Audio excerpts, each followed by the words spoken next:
1975년의 여름 경상도의 어느 탄광촌 변두리 마을은 지독한 가뭄으로 타들어가고 있었다. 대기 중엔 늘 미세한 석탄 가루와 붉은 흙먼지가 부유하며 태양빛을 굴절시켰고 아이들의 콧구멍은 저녁이면 시커먼 흔적으로 메워져 있었다. 8살 지아는 학교 뒤편 깨진 시멘트 담벼락 아래 쪼그려 앉아 있었다. 지안의 손에는 몽당 연필 한 자루가 쥐어져 있었고 그녀는 그것으로 마른 바닥에 깊은 구멍을 파고 있었다. 연필심이 바닥에 긁히며 내는 끼익 소리는 지안의 가슴 속에 쌓인 정체 모를 답답함을 대변하는 듯 했다. 그때 지안의 시야 속으로 눈부시게 하얀 운동화 한 켤레가 미끄러지듯 들어왔다. 이 먼지 구덩이 마을에선 도저히 존재할 수 없는 비현실적인 깨끗함이었다. 지아는 연필을 쥔 손을 멈추고 천천히 고개를 들었다. 너 여기서 뭐해? 개미집 하는 거야? 그곳엔 서윤이 서 있었다. 읍내 의원집 딸이라던 서윤은 소문대로 달랐다. 그녀가 입고 있는 하늘색 원피스 소매 끝에는 빳빳하게 풀 먹인 레이스가 달려 있었고 살짝 흔들리는 머리카락에선 달콤하면서도 서늘한 아카시아 비누 향기가 났다. 지아는 반사적으로 자신의 때가 꼬재재하게 낀 손을 등 뒤로 감췄다. 손톱 밑에 박힌 검은 흙줄기가 마치 지울 수 없는 가난의 낙인처럼 느껴져 화끈거렸다. 서윤은 지안이 파놓은 구멍을 가만히 들여다보더니 주머니에서 반짝이는 유리구슬 하나를 꺼내 그 안에 툭 던져 넣었다. 투명한 구슬 속으로 오후의 햇살이 투과되며 지안이 파놓은 어두운 구멍을 순간적으로 환하게 밝혔다. 심심해서 그래. 나랑 친구할래? 여긴 너무 조용해서 귀가 아파. 그것이 시작이었다. 지안에게 서윤은 태어나서 처음 본 문명 그 자체였다. 서윤이 말할 때마다 살짝 움직이는 보조개와 길게 뻗은 하얀 종아리는 지안이 평생 보아온 탄광촌의 거친 풍경과는 전혀 다른 세계의 것이었다. 서윤에게 지안은 반대로 자신이 결코 가질 수 없는 야생의 생명력이었다. 두 아이는 매일 저녁 노을이 탄광의 높은 굴뚝 위로 붉게 타오를 때까지 마을 구석구석을 누볐다. 서윤은 지안에게 읽기 어려운 동화책을 유창하게 읽어주었다. 서윤의 입술에서 흘러나오는 단어들은 마치 공중에서 춤을 추는 나비 같았다. 지안은 그 단어들을 하나도 놓치지 않으려는 듯 귀를 쫑긋 세웠다.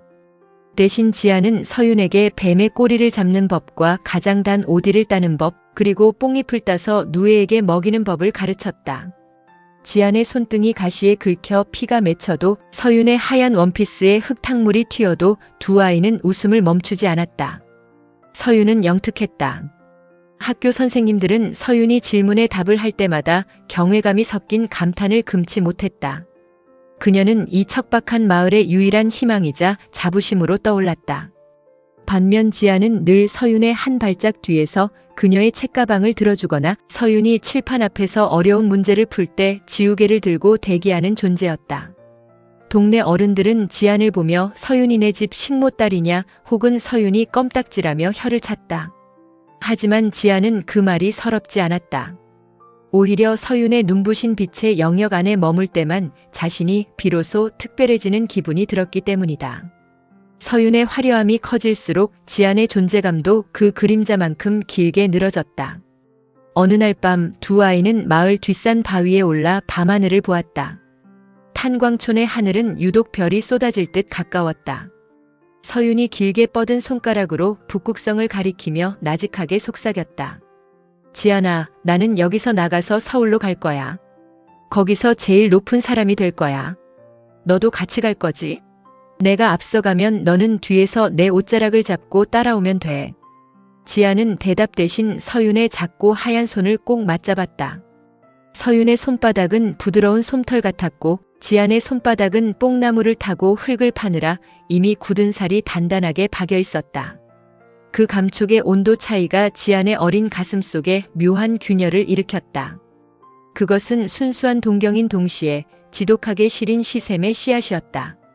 태양은 오직 하나뿐이었고 그림자는 늘 태양의 발밑을 지켜야 했다. 하지만 어린 지안은 아직 몰랐다. 태양 역시 자신을 지탱해줄 그림자가 없으면 자신이 얼마나 밝게 빛나는지 증명할 길이 없다는 사실을. 흙먼지가 부유하는 탄광촌의 여름밤, 두 소녀의 우정은 서로를 갉아먹고 채워주는 기묘한 공생의 궤적을 그리며 무겁게 익어가고 있었다. 서사의 첫 페이지는 그렇게 보랏빛 노을 아래서 잔인하고도 아름답게 시작되었다. 1980년대 초 읍내 중학교로 향하는 신장로는 새벽마다 자욱한 안개에 잠겼다. 서윤은 언제나 반듯하게 다려진 교복 치마를 휘날리며 앞서 걸었고 지아는 서윤의 가방끈을 쥔 채 그 뒤를 쫓았다. 서윤의 가방에선 늘 은은한 붓냄새와 새 책 특유의 빳빳한 종이 향이 났지만 지안의 가방에선 아침에 급히 싸놓은 멸치볶음의 비린내와 헌책방에서 배어온 눅눅한 곰팡이 냄새가 났다. 그 미세한 냄새의 격차는 지안의 코끝을 늘 비굴하게 자극했다. 교실 안에서 서윤은 정적을 지배하는 군주였다. 그녀가 수학 문제를 풀기 위해 교단 앞으로 나갈 때면 아이들은 숨을 죽였다. 분필이 검은 칠판을 때리는 소리는 마치 서윤이 세상의 비밀을 하나씩 해체하는 정소리 같았다. 서윤이 만점을 받은 시험지를 책상 위에 툭 던져놓을 때마다 지아는 자신의 가슴 속에서 무언가 쩍쩍 갈라지는 환청을 들었다. 그것은 동경이라는 껍질을 뚫고 나오는 시퍼런 질투의 싹이었다. 지아나, 너도 이 문제 한번 풀어봐. 원리만 알면 정말 쉽거든. 서윤이 건네는 다정한 제안은 지안에게 치명적인 독약과 같았다.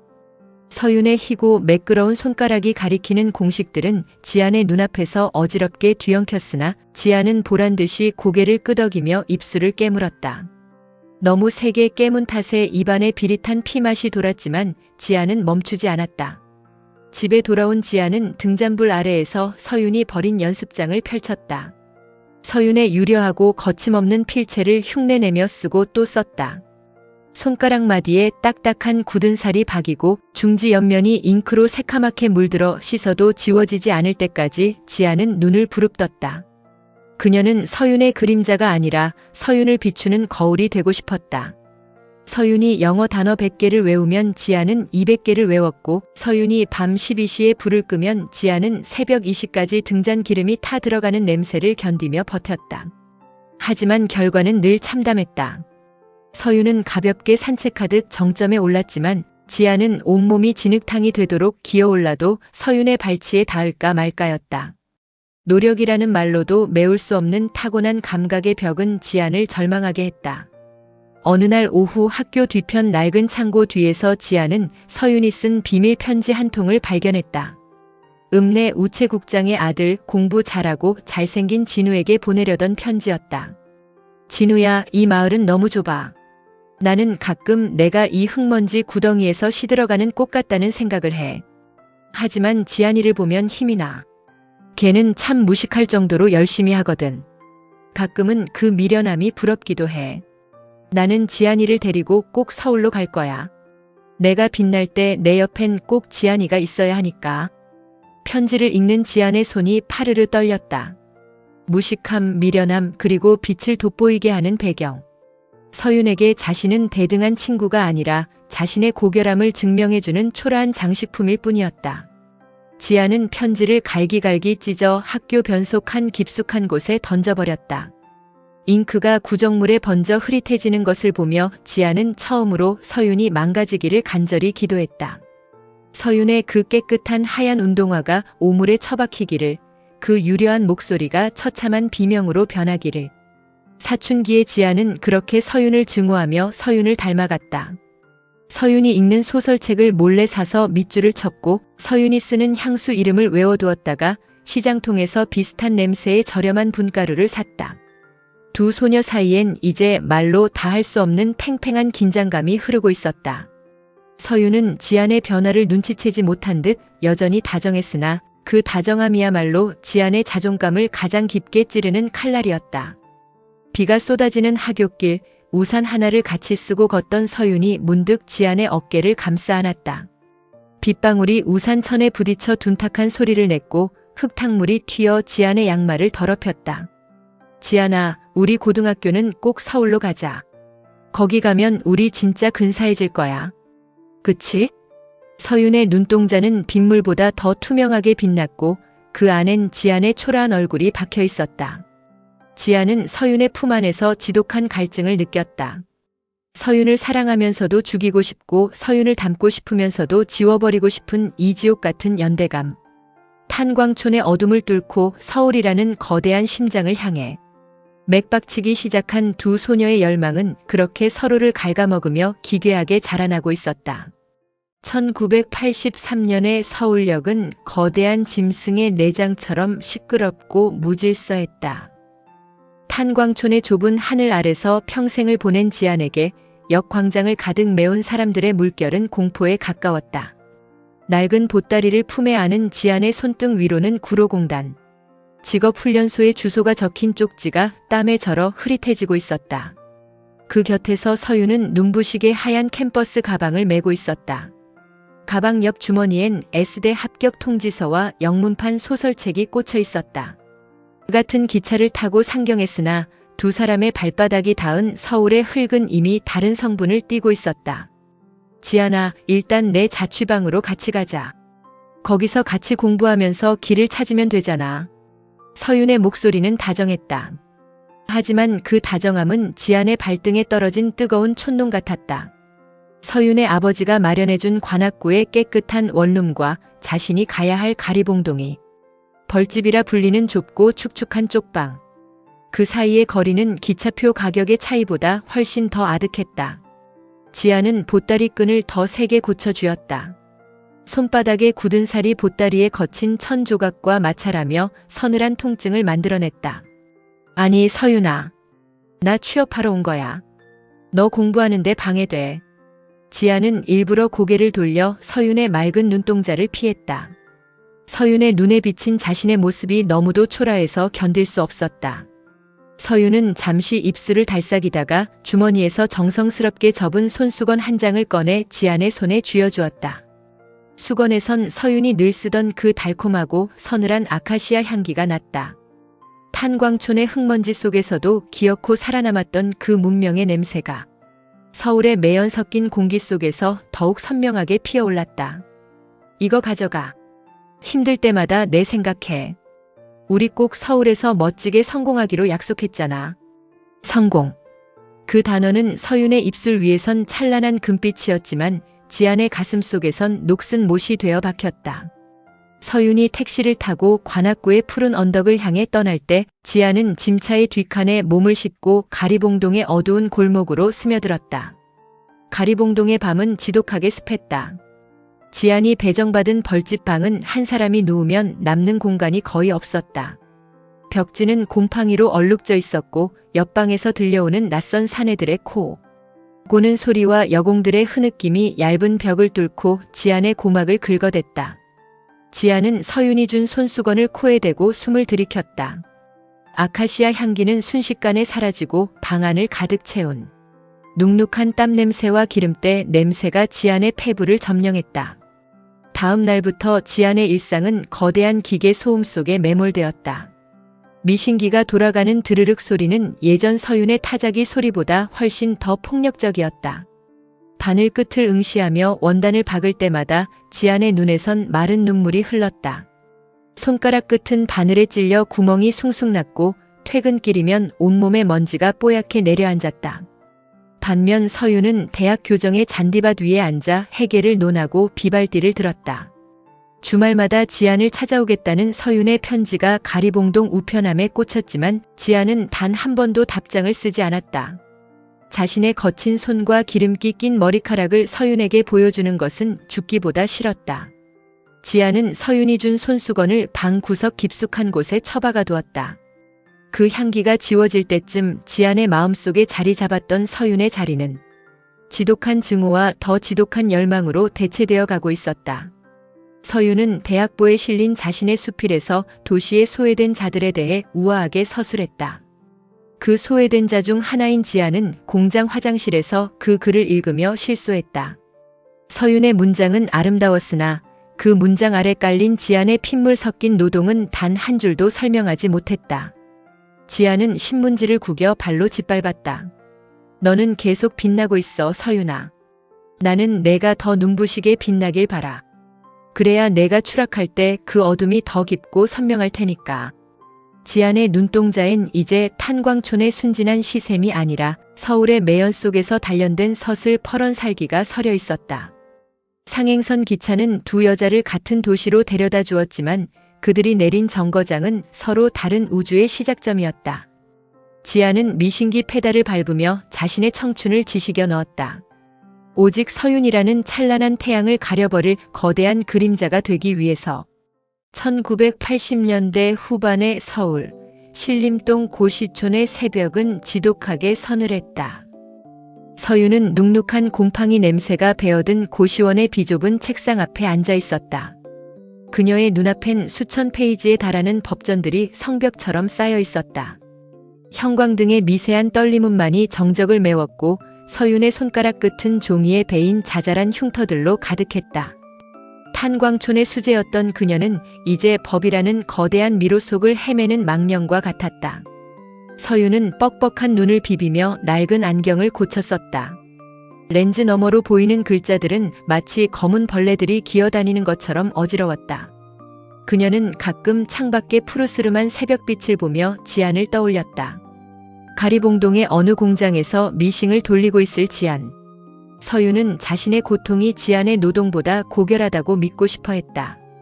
하지만 책상 모서리에 놓인 지안의 빛바랜 편지.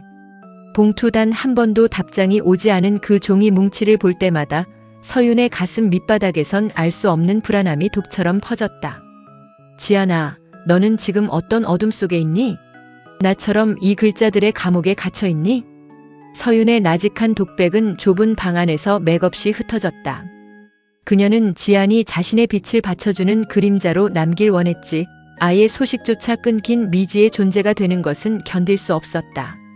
서윤은 펜을 쥐고 다시 법전에 몰두했다. 합격만이 지안 앞에서 다시 당당해질 수 있는 유일한 길이라 믿으며 그녀는 자신의 청춘을 누런 종이 속에 파묻었다.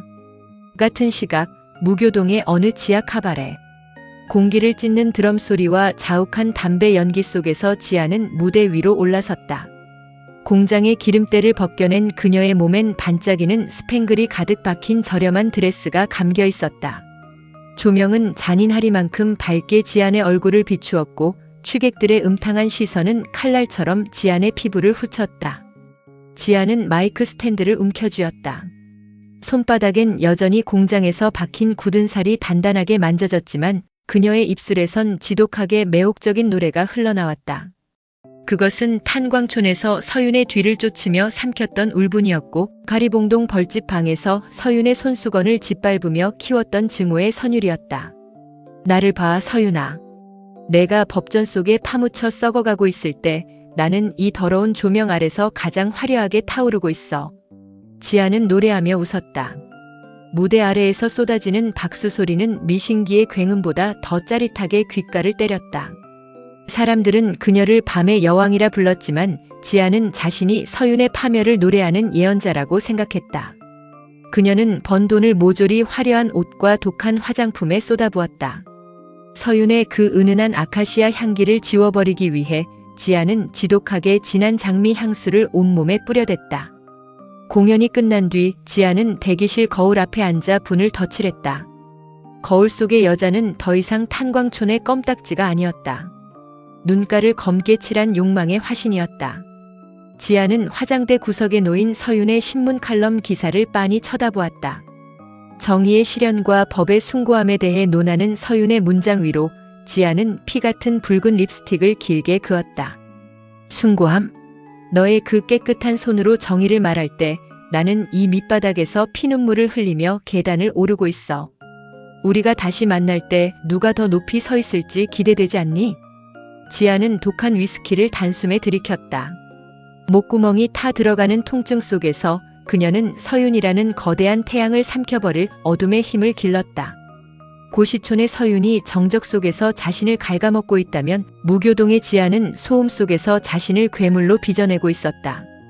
두 여자의 밤은 그렇게 서로를 향한 기묘한 증오와 연민으로 엉켜 있었다. 서울의 밤 공기는 차가웠지만 그들이 내뱉는 숨결은 화약처럼 뜨겁게 달아올라 있었다. 침묵의 감옥과 소음의 무대, 그 극단적인 두 공간 사이에서 지안과 서윤의 운명은 이제 돌이킬 수 없는 폭발을 향해 치닫고 있었다. 1990년대 초의 서울은 욕망과 과시가 강물처럼 넘실대는 도시였다.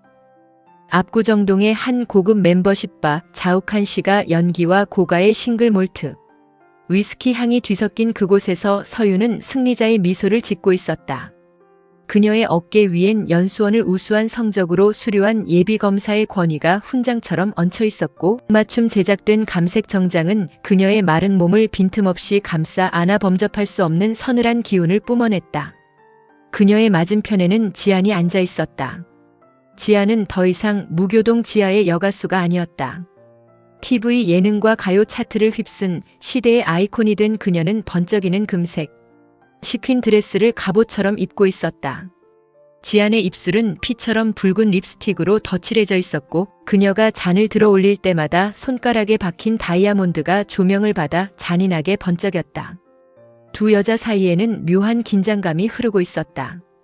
그 긴장의 중심에는 서윤의 정혼자이자 지안이 오랫동안 마음에 품어왔던 정계 유망주 태준이 서 있었다.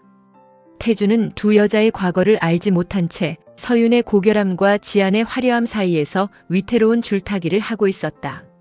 지안아, 오랜만이네. 무대 위에서 노래하는 내 모습 가끔 TV에서 봤어. 정말 화려하더라. 예전 탄광촌에서 흙먼지 뒤집어 쓰고 다니던 애라고는 아무도 믿지 못할 만큼. 서윤이 먼저 잔잔한 호수에 돌을 던지듯 입을 뗐다.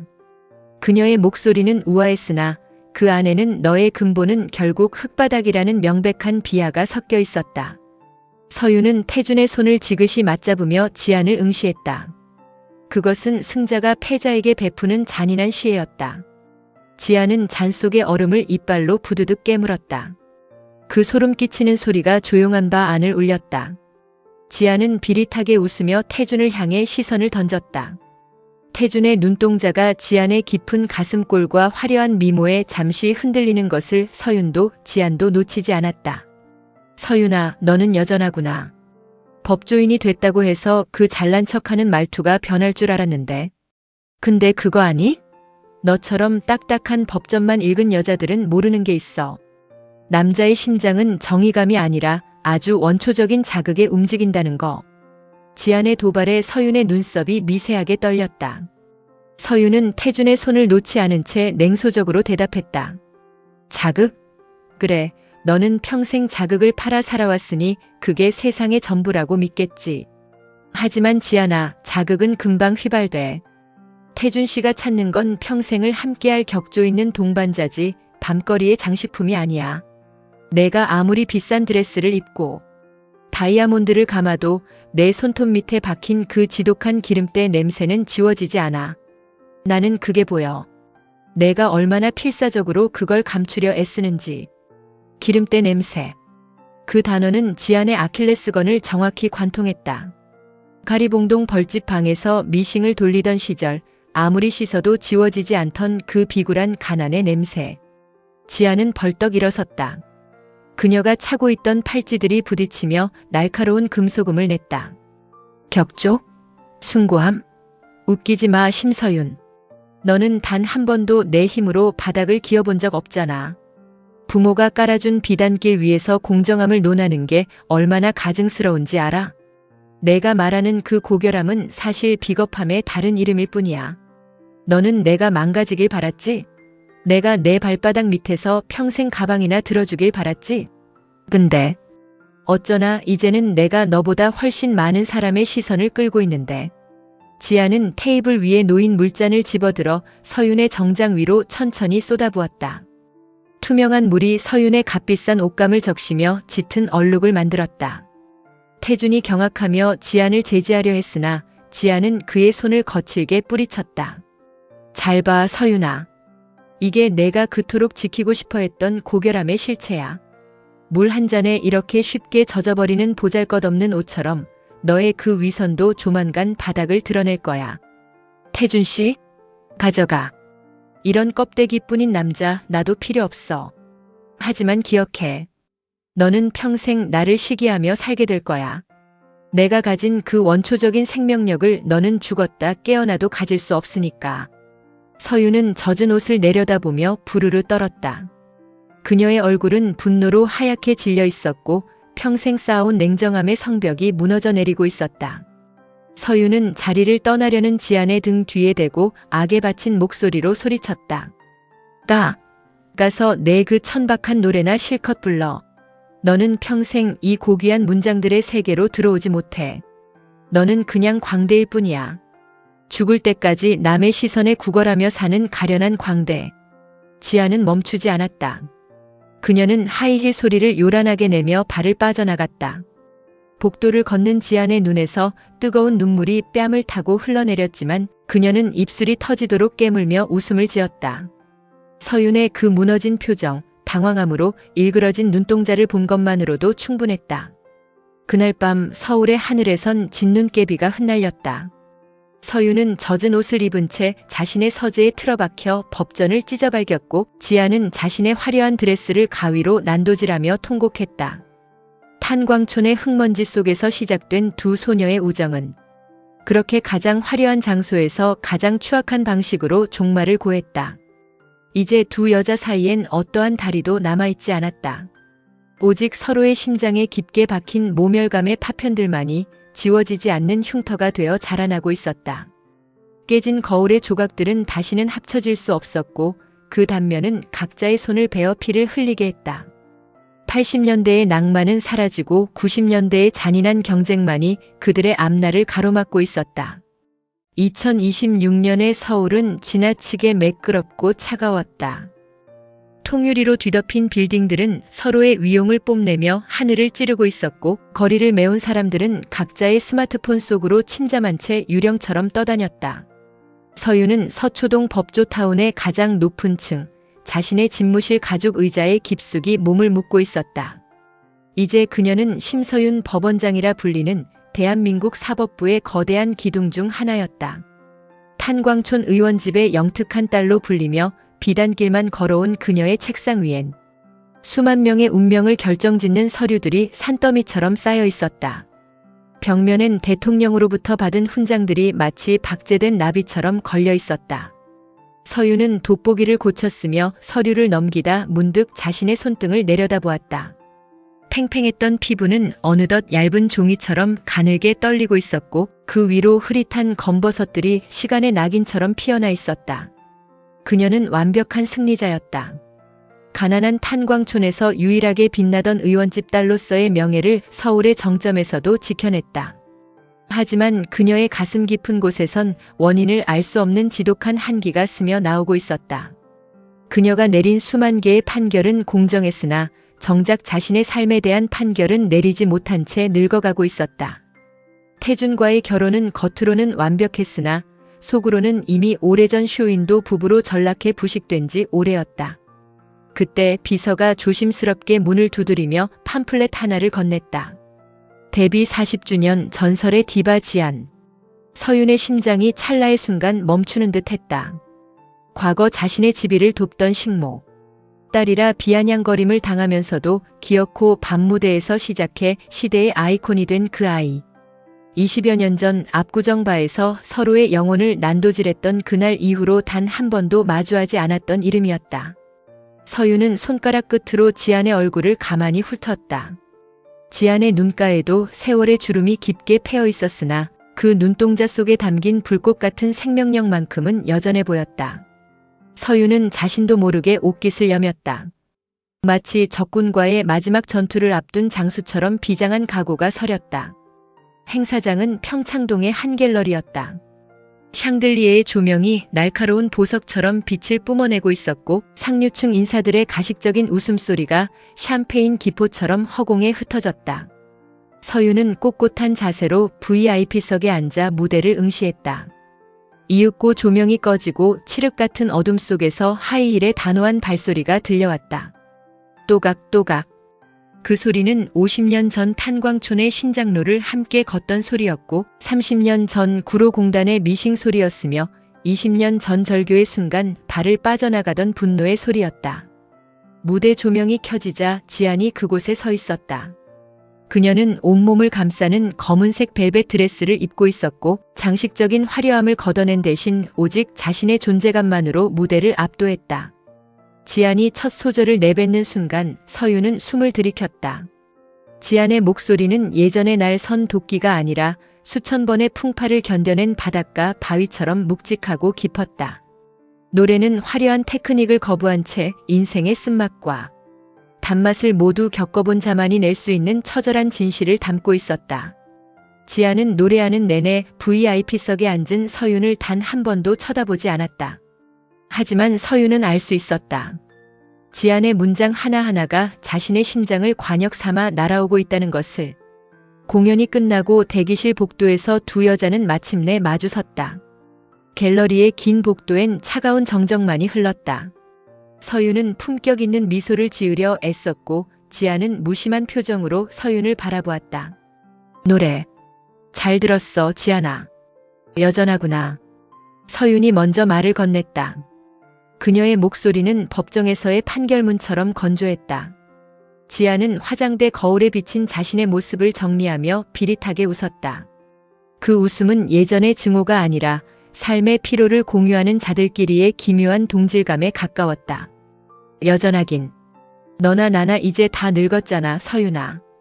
내 그 잘난 법복 밑에 숨겨진 고독이 여기까지 느껴지는데 나한테 거짓말할 생각 마. 지아는 천천히 다가와 서윤의 어깨 위에 손을 얹었다. 지안의 손가락 끝에 박힌 다이아몬드보다 그녀의 손마디에 남은 거친 흔적이 서윤의 눈에 먼저 들어왔다. 그것은 평생을 밑바닥에서부터 자신을 지키기 위해 휘둘렀던 보이지 않는 칼날의 흉터였다.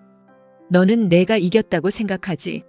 의원집 딸로 태어나 대한민국 최고의 법관이 되어서 나 같은 광대를 내려다보고 있으니까. 근데 말이야, 서윤아. 나는 무대에서 내려오면 적어도 박수 소리라도 남는데 너는 그 높은 의자에서 내려오면 무엇이 남니? 너를 사랑해주는 판결문이라도 있니? 서윤의 입술이 미세하게 떨렸다. 지안의 독설은 여전히 정확한 지점을 타격했다. 서윤은 자신의 가슴 속에 고인 그 시커먼 허물을 들킨 아이처럼 당황했다.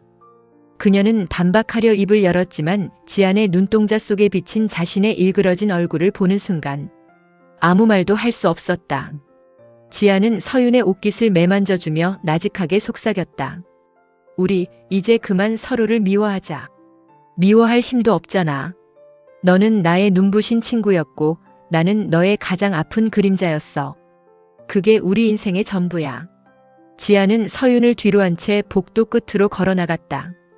그녀의 등 뒤로 드리워진 긴 그림자가 서윤의 발치까지 닿았다. 서윤은 그 자리에 얼어붙은 듯 서서 지안의 뒷모습을 보았다. 탄광촌의 흙먼지 속에서 시작되어 서울의 빌딩 숲까지 이어온 50년의 서사. 두 여자는 각자의 성공을 위해 서로를 증오하며 달려왔으나 정점에 서서 마주한 것은 결국 똑같이 부식되어가는 인간의 고독한 영혼이었다. 서윤은 처음으로 자신의 훈장보다 지안의 낡은 악보가 더 부러워졌다. 갤러리의 조명이 하나둘 꺼질 때까지 서윤은 그 차가운 복도에서 움직이지 못했다. 평창동 저택의 거실은 거대한 무덤처럼 적막했다. 한때 대한민국 사법부의 자존심이라 불리던 서윤의 성벽은 남편 태준의 구속과 아들의 몰락이라는 거대한 파도 앞에 하룻밤 사이 모래성처럼 허물어졌다. 대리석 바닥 위에는 압수수색의 흔적인 듯 깨진 화병 조각들과 낱장의 서류들이 흉물스럽게 흩어져 있었고 서윤은 그 한복판에 초점 없는 눈으로 앉아 있었다. 그녀는 자신의 손등 위로 떨어진 눈물을 닦지 않았다. 눈물은 뺨을 타고 흘러내려 목덜미에 차가운 흔적을 남겼고 그 자국은 그녀가 평생 지켜온 결벽증 같은 고결함에 대한 조롱처럼 보였다. 화려한 샹들리에는 이제 죄수들을 비추는 취조실의 전등처럼 차갑게 식어 있었다. 서윤은 거울 속에 비친 자신을 보았다. 법복을 벗어 던진 그녀는 그저 자식의 타락에 절규하고 남편의 배신에 무너진 뼈마디가 도드라진 초라한 노파에 불과했다. 그때 저택의 육중한 문이 신음하듯 열렸다. 지안이었다. 그녀는 예전의 화려한 드레스 대신 쇠락해가는 몸을 감추는 헐렁한 리넨 원피스를 입고 있었다. 지안의 걸음걸이는 예전처럼 단호하지 못했다. 한쪽 다리를 미세하게 절며 지팡이의 의지에 천천히 서윤에게 다가왔다. 지안의 얼굴은 반복된 항암 치료의 흔적인지 핏기 하나 없이 창백했고 풍성했던 머리카락은 가발 아래로 힘없이 숨겨져 있었다. 꼴 좋네, 심서윤. 내 그 잘난 성벽이 이렇게 쉽게 무너질 줄 알았니? 지안의 목소리는 갈라진 논바닥처럼 푸석거렸다. 하지만 그 안엔 예전 같은 날 선 증오가 없었다. 그것은 동변상련의 슬픔이 빚어낸 낮은 신음이었다. 지안은 바닥에 널브러진 서류 뭉치를 지팡이 끝으로 툭 건드리더니 서윤의 곁에 주저앉았다. 대리석의 냉기가 두 여자의 늙은 육신을 동시에 파고들었다. 서윤은 고개를 들어 지안을 보았다. 지안의 목에 난 깊은 수술 흉터가 눈에 들어왔다. 목소리로 세상을 호령하던 디바의 성대에 깊은 칼자국이 남은 것이다. 서윤은 떨리는 손을 뻗어 지안의 그 흉터를 가만히 어루만졌다. 지안아, 너 목이 왜 이래? 너한테 목소리는 전부였잖아. 그게 내 자존심이었잖아. 지안은 비릿하게 웃으며 서윤의 손을 맞잡았다. 지안의 손가락은 마디마디가 툭 붉어져 있었고 얼음장처럼 차가웠다. 목소리. 그래, 세상 사람들은 내 목소리만 사랑했지. 하지만 암덩어리가 내 목을 갉아먹을 때 내 곁엔 아무도 없었어. 너는 법전 속에 파묻혀 사느라 가족들이 썩어가는 줄 몰랐고 나는 박수 소리에 취해 사느라 내 몸이 문드러지는 줄 몰랐던 거야. 우리 참 멍청하게 살았다. 그치? 탄광촌에서 서울까지 서로를 죽일 듯이 미워하며 달려온 끝이 고작 여기라니. 서윤은 지안의 가슴에 얼굴을 묻고 아이처럼 오열하기 시작했다. 70평생 단 한 번도 남 앞에서는커녕 자신 앞에서도 보이지 않았던 눈물이었다. 지안은 서윤의 등을 투박하게 토닥였다. 지안의 옷에선 독한 약 냄새와 옅은 파스 냄새가 났다. 예전에 그 진한 장미 향수도 서윤의 서늘한 아카시아 향기도 사라진 자리엔 오직 쇠락해가는 생명의 비릿한 냄새만이 남았다. 나 이제 갈 데가 없어, 지안아. 우리 아들은 감옥에 가고 남편은 나를 원망하며 죽겠대. 내가 평생 정이라고 믿었던 것들이 다 가짜였어. 내가 지켰던 그 고결함이 사실은 가장 추악한 위선이었어. 가짜면 어때? 원래 인생은 다 가짜 연극이야. 나도 이 가발 벗으면 그냥 대머리 할망구일 뿐이야. 서윤아, 우리 이제 그만 눈부신 척 하지 말자. 그냥 이 폐허 속에서 숨이나 쉬자. 너는 나의 가장 눈부신 친구였고 나는 너의 가장 아픈 그림자였어. 이제 그림자가 태양을 안아줄 때도 됐잖아. 두 여자는 밤이 깊도록 서로를 껴안고 있었다. 평창동 저택의 화려한 가구들이 어둠 속으로 사라지고 오직 두 사람의 거친 숨소리만이 공명했다. 지안은 가방에서 작은 보온병을 꺼내 따뜻한 차를 종이컵에 따랐다. 김이 모락모락 피어오르는 차를 서윤에게 건네며 지안이 나직하게 노래를 흥얼거렸다. 성대가 상해 쇳소리가 섞인 엉망진창인 노래였지만 서윤에겐 그 어떤 오케스트라보다도 장엄하게 들렸다. 서윤은 차를 한 모금 마시며 지안의 무릎에 머리를 뉘었다. 탄광촌의 흙먼지 속에서 동화책을 읽어주던 서윤과 그 옆에서 뱀을 잡던 지안의 모습이 주마등처럼 스쳐 지나갔다. 성공과 복수, 질투와 멸시로 점철되었던 50년의 세월이 이 작은 종이컵의 온기 속으로 녹아내렸다. 창밖으로 새벽달이 차갑게 떴다. 성벽은 무너졌고 왕관은 녹슬었으며 목소리는 사라졌다. 하지만 그 폐허 위에서 두 여자는 비로소 서로의 진짜 얼굴을 대면했다. 겹겹이 껴입었던 사회적 신분과 자존심이라는 갑옷을 벗어 던진 채 상처 입은 두 마리의 짐승처럼 서로의 체온을 나누는 이 순간이야말로 그들의 인생에서 가장 진실한 시간이었다. 서울의 밤은 깊어갔고 갤러리의 조명이 하나둘 꺼질 때까지 서윤은 그 차가운 복도에서 움직이지 못했다. 그들은 이제 더 이상 서로를 이기려 하지 않았다. 오직 다가올 죽음이라는 마지막 관문을 향해 서로의 손을 놓지 않고 묵묵히 걸어갈 준비를 하고 있었다. 기차는 낡은 비명을 지르며 강원도 어느 폐광촌역에 멈춰섰다. 반세기도 더 전 18배 지안과 서윤이 서로 다른 꿈을 품고 상행선 열차에 몸을 실었던 바로 그 역이었다. 역사의 페인트 칠은 거북 등껍질처럼 갈라져 있었고 대합실 의자엔 정적만이 켜켜이 쌓여 있었다. 서유는 이제 지팡이 없이는 한 걸음도 내딛기 힘든 노구가 되었고 지아는 항암 치료로 가늘어진 팔을 서윤에게 내어주며 서로를 부축했다. 여전하네. 이 눅눅한 석탄 냄새랑 매캐한 흙먼지. 지안이 갈라진 목소리로 나직하게 은조렸다. 그녀의 목소리는 이제 노래가 아닌 바람에 깎인 바위의 마찰음 같았다. 서윤은 흐릿해진 눈으로 마을 어귀를 바라보았다. 한때 대한민국 사법부를 호령하던 의원집 딸의 서슬퍼런 안광은 온데간데 없고 그저 고향의 냄새에 코끝이 찡해진 어린 소녀의 눈망울만이 남아있었다.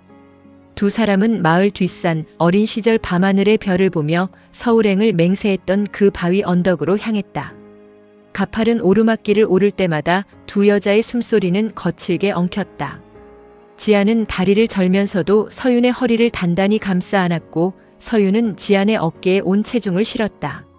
그것은 평생 서로를 밀어내고 시기하며 버텨온 두 영혼이 생의 끝자락에서 비로소 완성한 가장 완벽한 합일이었다. 마침내 바위 정상에 올라서자 서쪽 하늘로부터 타오르는 듯한 보랏빛 노을이 쏟아져 내렸다. 그 빛은 서윤의 검버섯 핀 얼굴을 황금빛으로 물들였고 지안의 가발 아래로 드러난 창백한 두상을 따스하게 어루만졌다. 서윤아, 기억나? 여기서 내가 그랬잖아. 서울 가서 제일 높은 사람이 되겠다고. 너는 정말 그 약속 지켰어. 너는 내 평생의 태양이었어. 지안이 바위 위에 주저앉으며 숨을 몰아쉬었다. 서윤은 지안의 무릎 위에 머리를 뉘었다. 예전 압구정 바에서 물을 끼얹으며 서로를 저주하던 그 지독한 증오는 이제 노을빛에 녹아내려 자취를 감췄다. 아니, 지안아. 내가 태양이었다면 너는 나를 잊게 한 빛이었어. 너라는 그림자가 없었다면 나는 내가 얼마나 높이 있는지 알지 못했을 거야. 나는 너를 이기려고 그 가파른 계단을 올랐지만 결국 정상에 서서 내가 가장 먼저 찾은 건 너였어.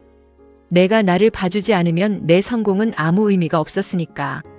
서윤은 마른 손을 뻗어 지안의 거친 손을 맞잡았다. 지안의 손바닥에 박힌 미신기의 굳은 살과 서윤의 손가락에 박힌 만년필의 굳은 살이 서로의 살갗을 문질렀다. 노동의 흔적과 지식의 흔적이 만나는 지점에서 두 여자는 비로소 계급도 명예도 없는 태초의 인간으로 조우했다. 지안은 남은 힘을 다해 서윤을 꼭 껴안았다. 지안의 품에선 여전히 양 냄새가 났지만 서윤에겐 그 냄새가 세상 그 어떤 향수보다 감미로웠다. 두 여자는 노을이 지고 어둠이 마을을 덮을 때까지 아무 말도 하지 않았다. 멀리서 들려오는 기적 소리가 마치 그들의 치열했던 일대기를 찬양하는 송가처럼 들려왔다. 고마워, 지안아. 내 그림자가 되어줘서. 나를 끝까지 포기하지 않아줘서. 나도 고마워, 서윤아. 내 눈부신 친구로 살아줘서. 덕분에 내 인생도 빛이 났어. 어둠이 짙게 깔리자 별들이 하나둘 고개를 내밀었다. 50년 전 보았던 그 별들이었다. 지안과 서윤은 서로의 체온을 마지막 등불 삼아 눈을 감았다. 태양과 그림자, 빛과 어둠, 시기와 연민으로 점철되었던 두 여자의 대서사시는 그렇게 가장 고요하고 눈부신 마침표를 찍었다. 그들의 발밑엔 여전히 붉은 흙먼지가 부유하고 있었지만 이제 그것은 고통의 흔적이 아니라 대지로 돌아가는 생명의 축복이었다. 두 여자가 누운 바위 위로 은하수가 흐르고 탄광촌의 밤은 그 어느 때보다 깊고 장엄한 침묵 속으로 침잠했다. 에필로그. 몇 달 뒤 서초동 법원장실의 책상과 무교동 공연장의 대기실은 모두 비워졌다. 하지만 사람들의 기억 속에는 두 여자의 전설 같은 이야기가 남았다. 누군가는 서윤의 판결문을 읽으며 그녀의 고독을 느꼈고 누군가는 지안의 노래를 들으며 그녀의 투쟁을 떠올렸다. 그들은 이제 없다. 하지만 그들이 남긴 삶의 궤적은 서울의 낡은 골목과 화려한 빌딩 숲 사이사이에 문장이 되어 흐른다. 지안과 서윤 두 이름은 이제 분리할 수 없는 하나의 명사가 되어 이 시대를 살아가는 수많은 눈부신 친구들의 가슴 속에 영원히 박제되었다.